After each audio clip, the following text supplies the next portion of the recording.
Hello viewers, welcome to 360 investing. So basically आज की तारीख में आपको अगर कोई भी सामान चाहिए, आप ऑनलाइन जाके शॉपिंग कर लेते हो। जूते हो गए, कपड़े हो गए, जो भी चीज़ आपको चाहिए आपके घर तक आ जाती है।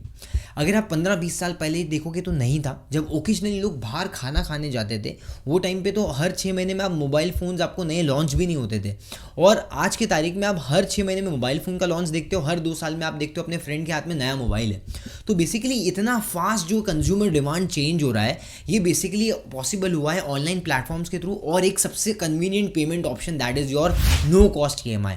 आज आप लोगों को सबको पता है कि बिना कोई पेमेंट किए या फिर इनिशियल में बहुत छोटा पेमेंट करके आपको आपकी पसंदीदा चीज़ आपके घर पे मिल जाती है, और इसीलिए शायद से इतनी जल्दी जल्दी लोग बाइंग कर रहे हैं। अब बेसिकली यहाँ पर देखोगे नो कॉस्ट ईएमआई ऑप्शंस तो बहुत सारे लोग प्रेफर कर रहे हैं, और इसीलिए एज पर स्टैट्स इंडिया में 70% से ज़्यादा मोबाइल फ़ोन्स जो है वो नो कॉस्ट ईएमआई ऑप्शन से बाय किए जाते हैं। सो क्या ये नो कॉस्ट ईएमआई किस तरीके से वर्क करता है, क्या ये आपके फेवर में है या नहीं, इसके पीछे कौन से चार्जेस है जो शायद आपको नहीं पता है, एंड अपार्ट फ्रॉम दैट क्या ये प्रेफर्ड ऑप्शन है या इसके बेटर और भी कुछ हो सकता है, that is something we are going to explore in this channel. मैं आपको काफ़ी सारे इंसाइट्स दूंगा, काफ़ी मतलब किस तरीके से आपको इंटरेस्ट वगैरह चार्ज होता है इसमें, और क्या क्या अलग अलग ऑप्शंस हैं, ये सब मैं आपको बताऊंगा। हम कुछ डेमोज भी लेंगे यहाँ पर, just to make it more clear for you guys. अब आप अगर मेरे चैनल पे फर्स्ट टाइम आया हो, so I am research analyst at 360 investing. हम मार्केट रिसर्च करते हैं based on different data points and research studies जो हम यहाँ पर कर रहे हैं। स्टॉक मार्केट के ऊपर काफ़ी सारे वीडियोस हमने बनाए। सो अगर आपको मार्केट रिसर्च देखने में सीखने में इंटरेस्ट है, सो आप इस चैनल को सब्सक्राइब कर सकते हो and also hit the bell notification.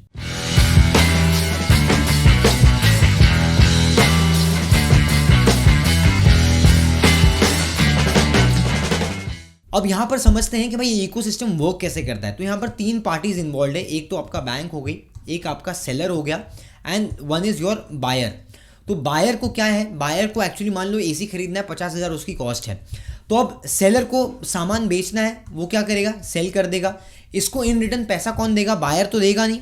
तो बायर नो कॉस्ट ईएमआई में इसको कन्वर्ट कराएगा, और बायर के स्टैंडिंग इंस्ट्रक्शन के ऊपर bank will make the payment to the seller. Bank seller को पेमेंट कर देगा, बायर क्या करेगा, बैंक को बाद में आराम से किस्तों में पैसा भरेगा। तो बेसिकली सेलर को पूरा पैसा मिल गया, बिकॉज ऐसा तो नहीं हो सकता आप बोलोगे भाई मुझे ऐसी दे दे और मैं 1 महीने बाद में आके आपको पैसा दूंगा, तो देगा नहीं, राइट।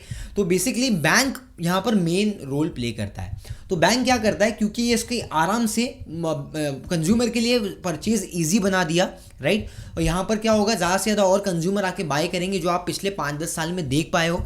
तो क्या करता है, बैंक भी सेलर से कुछ कट लेगा। जैसे मान लो अगर ये 3,000 रुपया कमा रहा है, तो ये बैंक को यहाँ पर 1,000 रुपया प्रॉफिट में देगा। उसके अलावा बैंक को कंज्यूमर से क्या फ़ायदा है, यहाँ पर वो चार्ज करेंगे आपको प्रोसेसिंग फीस। प्रोसेसिंग फीस आपको चार्ज करेंगे, राइट।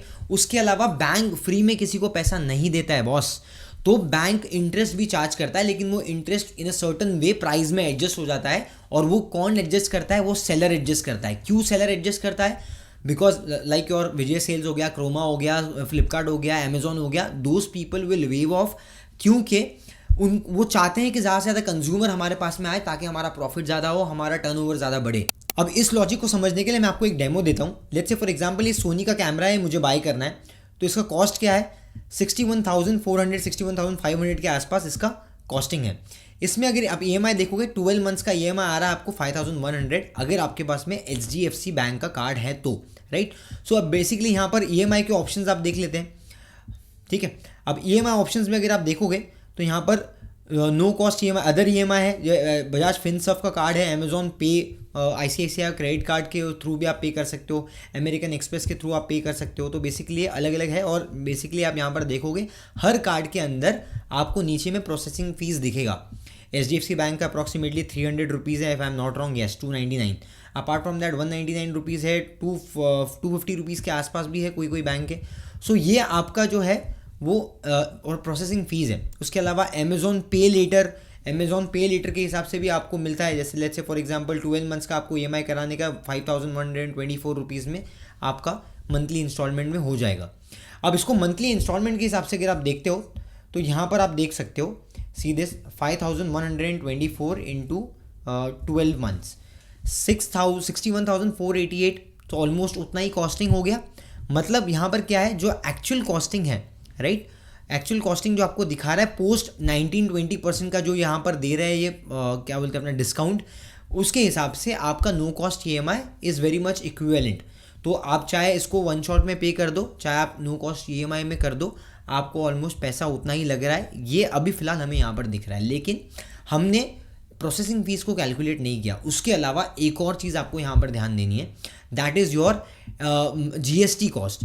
अब प्रोसेसिंग फ़ीस लगेगा, उसके ऊपर आपको GST भी लगेगी। और एक और चीज़ है, जो आपके इंटरेस्ट पेमेंट जो वेव ऑफ किए गए थे सेलर के थ्रू, उसके ऊपर जो आपका EMI है, जो हर मंथ आप EMI जो भरते हो, उस पर आपका इंटरेस्ट कॉस्ट है। इंटरेस्ट कॉस्ट के ऊपर भी आपको GST लगता है। वो आपके बैंक अकाउंट के लेजर में जो आपका EMI वाला स्टेटमेंट रहेगा ना, उसमें प्रिंट होके आएगा।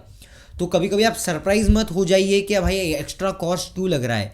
ये ऐसे कॉस्ट है जो आपको शायद सेलर नहीं बताएगा, इसलिए मैं आपको यहाँ पर बता रहा हूँ कि ये कॉस्ट लगते हैं। उसका मैं आपको एक डेमो भी देता हूँ। सो सोनी कैमरा जो हम देख रहे थे उसका ही मैं आपको एक कैलकुलेशन यहाँ पर बताता हूँ। प्राइस सेम रखा है हमने 61,400 रफली एंड अप्रॉक्सीमेटली 12 मंथ्स का यहाँ पर भी टेन्योर लिया है। EMI इज़ ऑलमोस्ट सेम और 200 रुपये यहाँ पर हमने प्रोसेसिंग फ़ीस लिया है, जिसके ऊपर भी GST लगेगा। तो अभी आप यहाँ पर नीचे देखोगे ना, तो आपको एक बाइफर्केशन मिला है, जिसमें आप देख पा रहे हो कि जो भी आप प्रिंसिपल जो आपका डिडक्ट होते जा रहा है थ्रू EMIs, यहाँ पर इंटरेस्ट लगा है आपको, उसके इंटरेस्ट के ऊपर GST लगा है और प्रोसेसिंग फ़ीस लगी है। तो आपको GST और इंटरेस्ट तो लगेगा ही एंड प्रोसेसिंग फ़ीस भी आपको भरना पड़ेगी। सो नेट अगर आप नीचे जाके देखते हो तो 72 रुपीज़ इंटरेस्ट में जा रहा है आपका और 236 रुपीज़ आपका ऑलमोस्ट प्रोसेसिंग फ़ीस में जा रहा है, मतलब मोटा मोटी। तो अब यहाँ पर आप देख सकते हो कि 61,400 का जो आपका कॉस्टिंग था वो एक्चुअल में 62,100 रुपीज़ है अप्रॉक्सीमेटली, मतलब 500-600 रुपया अप्रॉक्स आपको कॉस्टिंग लगेगा। दैट इज़ योर GST का कॉस्ट है and that your processing fees का कॉस्ट है, राइट। तो अब कभी कोई ऐसा सोचता है कि भाई बिल्कुल भी नो कॉस्ट EMI में एक भी रुपया नहीं लगता है, ऐसा बिल्कुल भी नहीं है। तो रिश्तेदार, दोस्त लोग, जो आपके चाचा भतीजा वगैरह कोई भी आपके पास में आता है और बोलता है भाई आपके कार्ड से मेरे लिए ये ऑर्डर कर दो, तो आपको हमेशा ध्यान रखना है कि अब वो आपको EMI के थ्रू आपको EMI भर तो रहा है, लेकिन उसके ऊपर का जो भी कॉस्टिंग है या प्रोसेसिंग फीस का या फिर जो इंटरेस्ट वगैरह का, वो आपको लगेगा, राइट। अब सबसे इंपॉर्टेंट चीज़ जो आपको ध्यान देनी है, कहीं पे आप ये फंस सकते हो ट्रैप में, या फिर कभी आपसे मिस्टेक हुई रहेगी, इसलिए मैं बोल रहा हूँ इसको ध्यान दीजिए। सबसे इंपॉर्टेंट चीज़, जब आप नो कॉस्ट EMI के थ्रू पेमेंट करते हो, आप हमेशा ध्यान दीजिए कि जो आपका मंथली इंस्टॉलमेंट होगा वो आपका हर महीने के हिसाब से होना चाहिए, ना कि 28 डेज़ के हिसाब से। अब आप बोलोगे ऐसी कौन सी बड़ी बात है, 28 दिन में और 30 दिन में क्या फ़र्क है, 2 दिन का फ़र्क है। एक्चुअल में अगर आप उसको 12 महीने के टेन्योर के हिसाब से देखोगे तो आपको एक EMI एक्स्ट्रा लगेगा, मतलब एक EMI जो आप एक्स्ट्रा भर रहे हो that is your interest cost. इसलिए हमेशा मंथली बेसिस पे करना चाहिए, आपको 28 डेज़ वाला साइकिल नहीं चाहिए, राइट। दूसरी इंपॉर्टेंट चीज़ ये है कि जब आप फोरक्लोजर करते हो, मतलब जल्दी से आप अपना अगर पैसा दे के अपफ्रंट ख़त्म करना चाहते हो EMI को, तो हो सकता है कुछ केसेस में आपको 2% से लेके 5% तक का चार्जेस भी लगे, राइट। तो ये भी आपको एक बार क्लैरिफाई कर लेना है, just for clarity, terms and conditions आपको ध्यान में रखनी है। अब तीसरी बहुत बड़ी मिस्टेक जो लोग करते हैं, दैट इज़ कि अगर आप क्रेडिट कार्ड से आपने पेमेंट कर दिया, अब CC आपने स्वाइप तो कर दिया, 1 महीने बाद आपको भरने के लिए वो पैसा आएगा, वो टाइम पे मान लो अगर कुछ दिक्कत है, तो लोग क्या करते हैं कि वो जो कॉस्ट है उसको क्रेडिट कार्ड के थ्रू EMI में कन्वर्ट करा लेते हैं। अब सबसे ज़्यादा जो इंटरेस्ट लगता है आपको वो क्रेडिट कार्ड के लोन्स पे लगता है। सो क्रेडिट कार्ड अप्रॉक्सीमेटली 30% 40% तक भी आपको चार्ज करता है। तो क्रेडिट कार्ड को आपको EMI में जो भी बैलेंस है उसको कभी भी नहीं कराना है, और इसलिए नो कॉस्ट EMI वाले अलग से कार्ड्स भी आते हैं। सब बजाज फिनसर्व वगैरह आपको ये फैसिलिटीज़ देता है, और इसलिए बजाज फिनसर्व पिछले कुछ सालों में बहुत ज़्यादा प्रॉफिटेबल रहा है। तो बेसिकली ये सब चीज़ों के थ्रू आप जा सकते हो नो कॉस्ट EMI में। आपको एक चीज़ ये भी देखनी है कि जब हम नो कॉस्ट EMI ऑप्ट कर रहे हैं तो उसमें हमें क्या फ़ायदा है, या फिर ऐसा भी होता है कि कहीं कहीं पे अगर आप अपफ्रंट पेमेंट करते हो तो आपको 60,000 की चीज़ डायरेक्टली 55,000 में मिलती है, 10% अपफ्रंट डिस्काउंट। अगर आप ICICI होल्ड कर रहे हो या फिर HDFC होल्ड कर रहे हो, जो भी उसके ऊपर ऑफर रहेगा, तो वो भी से आपको ध्यान देना है कि एक्चुअल प्राइस में और नो कॉस्ट EMI वाले में डिफरेंस क्या आ रहा है आपको, because that will give you a realization कि भाई एक्चुअल में मुझे फ़ायदा कहाँ मिल रहा है। अब यहाँ पर एग्जांपल लेते हैं कि मुझे अगर गैलेक्सी S25 बाय करना है, सो बेसिकली यहाँ पर हम देख सकते हैं कि यहाँ पर एज़ पर जो हमारा अभी कैलकुलेशन है 10,833 into 12, right. So what is the amount, 1,29,900 के आसपास में आपका अमाउंट आ गया, राइट। अगर मैं अपफ्रंट पे कर रहा हूँ HDFC क्रेडिट कार्ड से, मुझे यहाँ पर 10% का ऑफ मिलता है या 10-15,000 का मुझे डायरेक्टली इसमें डिस्काउंट मिल रहा है। सो ये मेरे लिए अच्छा है अगर मेरे पास पैसा है और मेरे को अपफ्रंट करना है तो। उसके अलावा अगर ये ऑप्शन नहीं अवेलेबल है देन आप इसको ईजिली EMI ऑप्शंस पे, नो कॉस्ट EMI पे आप इसको कन्वर्ट कर सकते हो।